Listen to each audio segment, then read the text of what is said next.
ರಾಜ್ಯಾದ್ಯಂತ devil cinema release ಆಗಿ ಸಂಭ್ರಮ ಮುಗಿಲು ಮುಟ್ಟಿದೆ.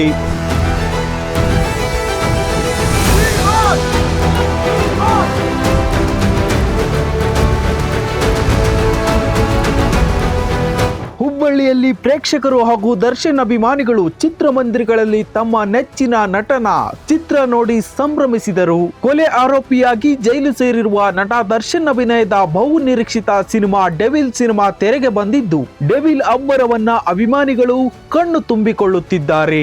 ಅಭಿಮಾನಿಗಳ ಕೂಗು, ಚಪ್ಪಾಳೆ, ಸಿಳ್ಳೆ ಸದ್ದು ಚಿತ್ರಮಂದಿರಗಳಲ್ಲಿ ಕೇಳಿ ಬಂದಿತು. ಸಿನಿಮಾವನ್ನ ದರ್ಶನ್ ತೂಗುದೀಪ ಅಭಿಮಾನಿಗಳು ಭರ್ಜರಿಯಾಗಿ ಸ್ವಾಗತಿಸಿದ್ದಾರೆ. ಚಿತ್ರಮಂದಿರಗಳಲ್ಲಿ ಹಬ್ಬದ ವಾತಾವರಣ ನಿರ್ಮಾಣವಾಗಿದೆ.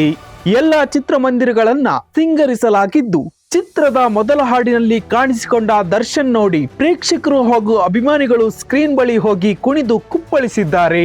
ವರದಿ ಕಲ್ಮೇಶ್ ಮಂಡಾಳ್, ಸಾಲಾರ್ ನ್ಯೂಸ್, ಹುಬ್ಬಳ್ಳಿ.